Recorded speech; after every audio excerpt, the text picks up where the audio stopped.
ফাইলের প্রোগ্রাম কীরকম আছে, ফাইলের প্রোগ্রাম আছে হচ্ছে দেখেন এখানে এই দুটো তো কমন, শুধুমাত্র এই যে ফাইলের জন্য এই একটা হেডার ফাইল অ্যাড করতে হবে, ঠিক আছে, এফ স্টিম অ্যাড করতে হবে।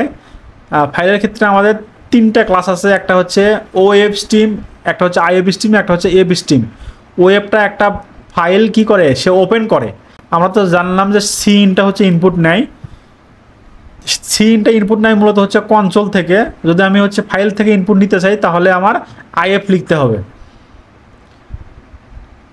আর হচ্ছে এফ স্টিম যেটা, এটা মূলত হচ্ছে কি রিড রাইট দুটারই কাজ করে। আপনি চাইলে ফাইলে রাইট করতেও পারবেন, চাইলে ফাইলে রিড করতেও পারবেন, এই একটা দিয়ে আর কি। আচ্ছা, এখন এই যে এটা হচ্ছে একটা এক্সাম্পল। এক্সাম্পলটা কি, এই দুটো তো বলে আসলাম, এটা তো আমরা জেনে আসছি মেইন ফাংশন এখানে।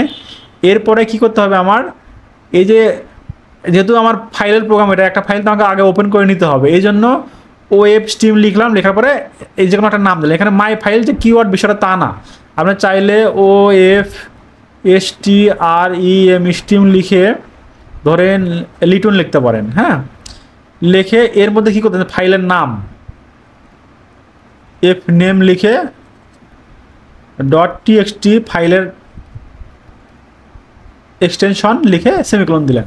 তাইলে আমার কি হলো, এইটা আমার চাবি হইলো এই ফাইলটা ওপেন করার জন্য। এই মাই ফাইলটা হচ্ছে একটা চাবি, ফাইল নেম ডট টেক্সটি নামে একটা ফাইল, সেটা হচ্ছে খোলার জন্য। ঠিক আছে, তাহলে আমি চাবি বানায় নিলাম ঘরের জন্য। ওকে, এখন আমি কি করতেছি, ওই ঘরে আমি কোনো কিছু রাখতেছি, তাইলে ওই চাবিটা দিয়ে তাই খুলতে হবে। চাবি দিয়ে খুললাম, খুলে এই জিনিসটা রাখলাম। আমরা আগে লিখতাম সি আউট, যেহেতু ফাইলের প্রোগ্রাম, এই জন্য আমি ওই ফাইলের নামটা, ওই চাবিটা আমি হচ্ছে এখানে লিখলাম, লিখে ওই একই ফরম্যাটেই সি আউট নিয়ে যত কিচ্ছা কাহিনী বলে আসলাম সব একই জিনিসই এইভাবে এটারও তো করতে হয়। এবং জিনিস রাখলেন, রেখে এসে তো আবার আপনাকে দরজাটা বন্ধ করে দিতে হবে। তো এই জন্য এই যে ওই চাবিটা দিয়ে আমি কি করলাম, ক্লোজ, এই যে একটা ফাংশন আছে, ফাংশনটাকে কল করলে অটোমেটিক দরজা বন্ধ হয়ে যাবে বা ফাইলটা বন্ধ হয়ে যাবে। এখানে আমি ওপেন করলাম, এখানে আমি বন্ধ করে দিয়ে আসলাম। ঠিক আছে, অবজেক্ট ওরিয়েন্টেড প্রোগ্রামিংয়ের ক্ষেত্রে আমাদের একাডেমিক সিলেবাসে আমরা মোটামুটি সি প্লাস প্লাস, তারপর হচ্ছে জাভা, দেন হচ্ছে সি শার্প, এই কয়েকটাই আমরা হচ্ছে একাডেমিক কোর্সে করে থাকি। তো এখানে সি শার্প থেকে আমরা হচ্ছে এই কোর্সে কোনো কিছুই পড়বো না, কারণ সি শার্প থেকে আসলে চাকরির পরীক্ষায় কিছুই আসে না। বাট হচ্ছে সি শার্পটা ব্যাংকিং পরীক্ষার জন্য গুরুত্বপূর্ণ। ঠিক আছে, ব্যাংকে সি শার্পের অনেক কোশ্চেন আসে। তো আমরা হচ্ছে সি প্লাস প্লাস এবং জাভাটা দেখবো অবজেক্ট ওরিয়েন্টেডের ক্ষেত্রে। অবজেক্ট ওরিয়েন্টেড প্রোগ্রামিংয়ের ক্ষেত্রে আমরা সি প্লাস প্লাসটা প্রথমে দেখতেছি। তো সি প্লাস প্লাসের প্রোগ্রামটা আসলে আমরা কীভাবে রান করি, আমরা যেমন প্রোগ্রামিং সির হ্যালো ওয়ার্ল্ড প্রোগ্রাম দেখে এসেছিলাম, ঠিক সেরকম একটা প্রোগ্রাম আমরা সি প্লাস প্লাসে দেখবো আর কি। হ্যাঁ,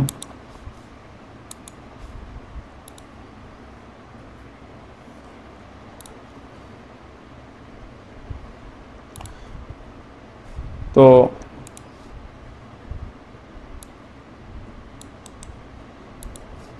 এইটা হচ্ছে আমাদের সি প্লাস প্লাসের হ্যালো ওয়ার্ল্ড প্রোগ্রাম। ঠিক আছে, তো আমরা এর আগে যেমন প্রোগ্রামিং সিতে স্টুডিও ডট এইচ দেখে আসছি, কোনিও ডট এইচ দেখে আসছি, এখানে তেমন এই হেডার ফাইলটা বাধ্যতামূলক। ঠিক আছে, এটা ছাড়া আমরা ইনপুট নিতে পারবো না। এবং মেইন ফাংশনের যে এই লাইনটা প্রোগ্রামিং সিতেও যেমন এখানেও তেমন, এরপরে এই লাইনটা প্রোগ্রামিং, এই দুই লাইনটা প্রোগ্রামিং সিতেও যেমন আমার সি প্লাস প্লাসও ঠিক তেমনই। বাট এখানে এই একটা লাইন যোগ হয়েছে, কারণ এই একটা লাইন কেন বা কী জিনিস এটা আমরা পরে দেখব। আর প্রোগ্রামিং সিতে যেমন প্রিন্টএফের মধ্যে কোনো কিছু সেকেন্ড ব্র্যাকেটের মধ্যে লিখলে আমরা হচ্ছে সেটা আউটপুটে দেখতে পারি, এখানে তেমন সি আউট লেখার পরে স্পেস না দিয়ে, এখানে জাস্ট কপি পেস্ট করছি তো এই জন্য স্পেস দেখাচ্ছে, স্পেস না দিয়ে লেফট কার্লি ব্র্যাকেট দিয়ে আপনার হচ্ছে সিঙ্গেল কোট, এখানে সিঙ্গেল কোটের মধ্যে আমি যা লিখবো সেটা আউটপুট দেখাবে এবং শেষে একটা সেমিকোলন দিতে হবে। ঠিক আছে, তাহলে এটা আমার হচ্ছে আউটপুট দেখাবে। তো এটা যদি আমি রান করি তাহলে হ্যালো ওয়ার্ল্ড লেখাটাই দেখাবে। হ্যাঁ, এখানে আপনি যেটা লিখবেন সেটাই দেখাবে। আচ্ছা, স্ট্রিং যেহেতু নতুন একটা ডেটা টাইপ, স্ট্রিং তো বললামই ডিক্লারেশন করার সময় থার্ড ব্র্যাকেট দিতে হয় না এবং সরাসরি ইনিশিয়ালাইজ করতে পারেন আপনি। বাট হচ্ছে আপনি যদি চান যে না আমি হচ্ছে যদি সরাসরি সি